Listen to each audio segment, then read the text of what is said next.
চোর ধরতে পুলিশ, ডাকাত ছিনতাই ধরতে পুলিশ, কোথাও যদি পার্টিতে পার্টিতে গন্ডগোল হয় সামলাতে পুলিশ, খেলার মাঠ পুলিশ, প্রচারে পুলিশ, মৌমাছি ধরতেও পুলিশকে দৌড়তে হচ্ছে। জানেন ধূপগুড়ির অবস্থা দেখুন, তার কারণ 8 জন আক্রান্ত। ধূপগুড়ি শহরে এখন মৌমাছি নিয়ে আতঙ্ক ছড়িয়ে পড়েছে, বাধ্য হয়ে পুলিশকে নামতে হয়েছে মৌমাছি ধরতে। তো কিভাবে পুলিশ সেই মৌমাছি ধরছে সে প্রসঙ্গে যাওয়ার আগে একবার আমার প্রতিনিধি রকি রয়েছে, রকির সঙ্গে সরাসরি কথা বলে জানার চেষ্টা করবো যে পরিস্থিতি এমন হলো কেন যে পুলিশকে আসলে নামতে হলো মৌমাছি ধরতে। অতনু, তোমাকে বলে রাখতে চাইবো, শহরে মৌমাছির হামলা, যার ফলে কিন্তু 8 জন সেই মৌমাছির কামড়ে আক্রান্ত হয় এবং রাস্তার মধ্যে পড়ে ছটফট করতে থাকে। ঘটনায় চাঞ্চল্য ছড়িয়ে পড়ে, খবর দেওয়া হয় ধূপগুড়ি থানা পুলিশকে এবং সেই মৌমাছিকে বাঁকিয়ে আনতে কিন্তু ধূপগুড়ি থানা পুলিশ এবং দমকল বাহিনী সেখানে পৌঁছায়। ঘটনাটি ঘটেছে ধূপগুড়ি পৌরসভার অন্তর্গত 13 নম্বর ওয়ার্ডের শ্রীনগর কলোনি এলাকায়।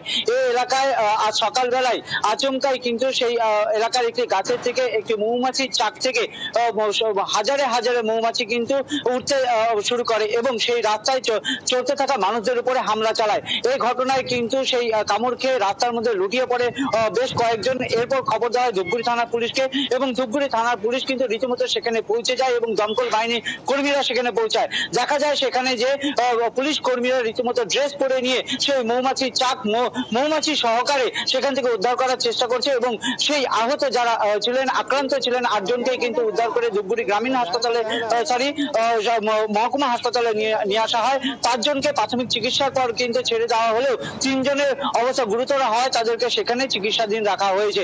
এই ঘটনার পর কিন্তু গৃহবন্দী হয়ে পড়েছে এলাকার মানুষ এবং আতঙ্কে সৃষ্টি হয়েছে এই মৌমাছিকে ঘিরে এলাকায়। ধন্যবাদ রকি। বাজারে যাওয়ার জন্য বেরিয়েছি, রাস্তায় যখন সাইকেল নিয়ে আসতেছিলাম তখনই মৌমাছি ধরে গেছিল। কতগুলো মৌমাছি আক্রমণ করছে আপনাকে? আমাকে প্রায় 50টার উপরে। কোথাও কোথাও কামড় দিয়েছে? মাথার মধ্যে, কানের মধ্যে, হাতের মধ্যে। তারপরে কি করলেন? তারপরে তো ওই যে জঙ্গলের মধ্যে ঢুকে ঘোরাঘুরি দিলাম, গাছের ডাল ভাঙে আর ঝাপটা দিলাম, তাও মানে না। তারপর দৌড়ে গিয়ে নদীতে ঝাপটা। বাঁকুড়া সোনামুখীর জঙ্গলে আগুন। সাধারণত এক্ষেত্রে দেখা যায় আশপাশের গ্রামের মানুষ, এলাকার মানুষ তারা ছুটে আসেন, গ্রাম থেকে জল নিয়ে আসেন, আগুন নেভান। কিন্তু ভালো করে একবার ছবিগুলো দেখুন তো, এই যে আগুন লেগেছে, আগুন নেভাচ্ছে কারা? বয়স কম মনে হচ্ছে না? স্কুলের ইউনিফর্ম পরে আছে, স্কুল পড়ুয়া। তাদের সঙ্গে শিক্ষকরাও হাত লাগিয়েছে। স্কুল পড়ুয়ারা আগুন নেভাচ্ছে, ব্যাপারটা কি জানবো। আমার সঙ্গে রয়েছেন দেবব্রত।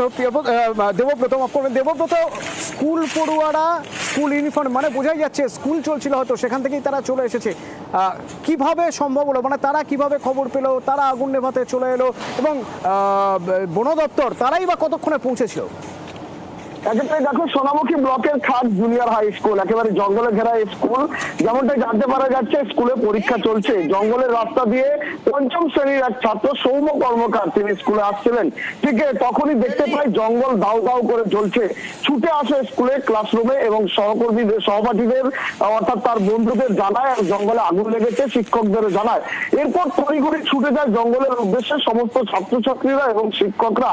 এরপরে যে যেমন করে পেরেছে আগুন নেভাতে চেষ্টা করেছে। জঙ্গলের যে কাঁচা ডাল রয়েছে সেই কাঁচা ডাল দিয়ে আগুন নেভানোর চেষ্টা করে। দীর্ঘ 1.5 ঘন্টা ধরে তারা প্রাণপণ জীবনের ঝুঁকি নিয়ে আগুন নেভানোর চেষ্টা করে। তারপরে ঘটনাস্থলে যান বন দপ্তরের কর্মীরা, তারপরে যৌথ প্রচেষ্টায় আগুন নিয়ন্ত্রণে আসে। তুমি বুঝতেই পারছো যে এই খুদে খুদে শিশুরা, তারা শুধুমাত্র পুঁথিগত বিদ্যাই নয়, সমাজকে কিভাবে রক্ষা করতে হবে সেই শিক্ষাও পেয়েছে কিন্তু শিক্ষক শিক্ষিকাদের কাছ থেকে। কিন্তু প্রশ্ন উঠছে, যে সমস্ত অসাধু ব্যক্তিরা এই ধরনের ঘটনা ঘটাচ্ছে, যারা বন ধ্বংস করার জন্য মরিয়া হয়ে উঠেছে, তাদের কথা। এই ছোট ছোট বাচ্চারা জানছে যে গাছ মরে গেলে অক্সিজেনের ঘাটতি হবে, কিন্তু তারা জানতে পারছে না। কোথাও যেন বন দপ্তরের যে ভূমিকা নিয়েও কিন্তু প্রশ্ন উঠছে, কেন তারা রক্ষণাবেক্ষণ করতে পারছে না সঠিকভাবে, কেন বন জঙ্গলে বারংবার এইভাবে আগুন লাগবে, কেন? এর মধ্যে একটা ভালো খবর হলো এটাই যে পরিবেশের পাঠ কতটা নিচ্ছে ছাত্ররা এবং কতটা দিতে পারছেন শিক্ষকরা, সেটার জন্য বোধহয় এবছর আর আলাদা করে পরীক্ষা নেওয়ার দরকার নেই। অন্তত চোখের সামনে প্র্যাকটিক্যাল পরীক্ষা হয়ে গেল যে পরিবেশ বাঁচাতে কতটা সচেতন এই পড়ুয়ারা। দেখলাম আগুন ধরেছে জঙ্গলে, তারপর স্যারকে বললাম, দিয়ে আমরা বন্ধু বান্ধব মিলে ছুটে ছুটে গেলাম, তারপর গাছের ডাল ভেঙে বালি দিয়ে আগুন নেমালাম। সৌম্য এসে বলে যে এখানে জঙ্গলটাতে আগুন লেগেছে, তা আমরা তড়িঘড়ি করে ছুটে গেলাম, ওই বালি জল নিয়ে গাছের ডাল ভেঙে সাধ্য মতন আগুন নেভানোর চেষ্টা করলাম। 1-1.5 ঘন্টার প্রচেষ্টায় আগুন নেভলো। গাছে যেন আগুন না লাগায়, তাহলে আমাদেরও ক্ষতি। এ তো গেল আগুন নেভানোর গল্প, কিন্তু আগুন লাগলো কিভাবে, কারা লাগালো, কোন স্বার্থে লাগালো, বন দপ্তর কি বলছে শুনুন। জঙ্গলে এই সময়টা আগুন লাগছে, কিছু অসাধু ব্যক্তি অসৎ উদ্দেশ্যেই লাগিয়ে দিচ্ছে, কিন্তু তার সত্ত্বেও আমরা সর্বতভাবে চেষ্টা করছি। আর খাগ হাই স্কুলে যেটা করেছে স্টুডেন্ট শিক্ষক মহাশয়রা যথেষ্ট প্রশংসনীয়। তো তার সাথে আমাদের বন কর্মচারীরা গিয়েও আগুনটা নিয়ন্ত্রণে আনার চেষ্টা করা হয়েছে।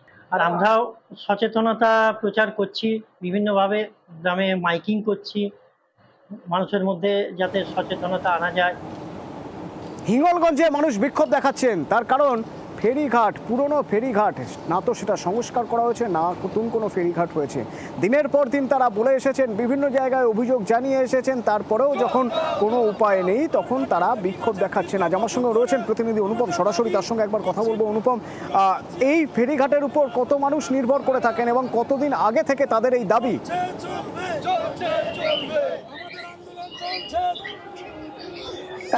দেখো অতনুদা, এই যে হিঙ্গলগঞ্জের এই যে ডাসা নদীর যে পারঘাটা এলাকার যে ফেরিঘাটে আজকে এলাকার মানুষ এবং যাত্রীরা যে বিক্ষোভ দেখাচ্ছে, তার কারণ হচ্ছে এখানে প্রায় 12 থেকে 14 বছর আগে এখানে যে ফেরিঘাটটা ছিল, সেই ফেরিঘাটটার অধিকাংশটাই ভেঙে নদীর চরে চলে যায় এবং এখানে যে রাস্তায় যে ইলেকট্রিকের যে পোস্ট, সিমেন্টের পোস্ট, সেই সিমেন্টের পোস্ট এলাকার মানুষ নদীর চরে লাগিয়ে দিয়ে তার উপর দিয়ে ঝুঁকির যাতায়াত করে এবং এর উপর দিয়ে সাইকেল, ছাত্রছাত্রী, অসুস্থ রোগী থেকে শুরু করে সবাই এর উপর দিয়ে দিনরাত বর্ষা গ্রীষ্ম সবসময় এর উপর দিয়ে যাতায়াত করে। এবং এই যেহেতু এরকম একটা ঝুঁকির যাতায়াত, এখান থেকে প্রায়শই এখানে দুর্ঘটনা ঘটে, বাইক পড়ে যায়, সাইকেল পড়ে যায়, অসুস্থ রোগীদেরকে নিয়ে আসতে গেলে সমস্যা হয়। এমনকি যারা বিক্ষোভ দেখাচ্ছে তাদের যেটা দাবি যে হিঙ্গলগঞ্জের যে বিধায়ক দেবেশ মণ্ডল, তিনিও এই ঘাট থেকে পার হতে গিয়ে তিনিও পড়ে গেছেন। তিনি কিন্তু কথা দিয়েছিলেন যে এখানে ঘাট তৈরি করে দেবে, কিন্তু দীর্ঘ 12 বছর কেটে গেলেও কিন্তু এখানে কোনো ঘাট তৈরি হয়নি। এলাকার মানুষ, বিধায়ক থেকে শুরু করে বিডিও অফিস এবং ঊর্ধ্বতন কর্তৃপক্ষকে বহুবার জানিয়েছে, কোনো কাজ হয়নি।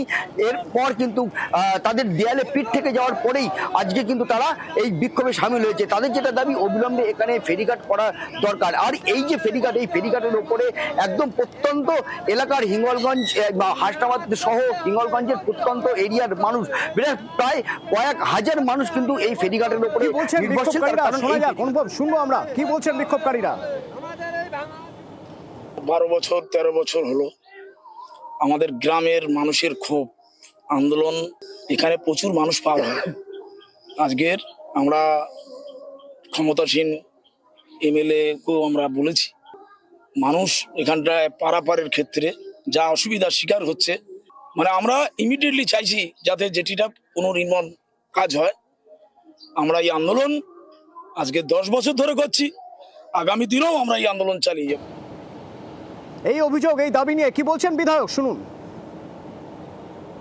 যেখানে খারাপ কিছু আছে সেখানে মানুষের একটা ক্ষোভ হতে পারে, কিন্তু এটাও মানতে হবে যে একেবারে সবটাই সব জায়গায় সব করে ফেলা যায় না। এগুলো ক্ষত হয়েছে, সেগুলোকে আগামী দিনে ভাসমান জেটিতে নিয়ে যেতে চাইছি আমরা। ওই বারবার ওই কংক্রিটের জেটি করছি বা ইট দিয়ে জেটি করছি, ওগুলো থাকছে না। মানুষ হয়তো কষ্ট পাচ্ছেন বলে তার আবেগের সেই কথাটা বলেছে, এটা তো মানুষ তার ন্যায্য দাবির কথা বলাটা তো কখনো অন্যায় না।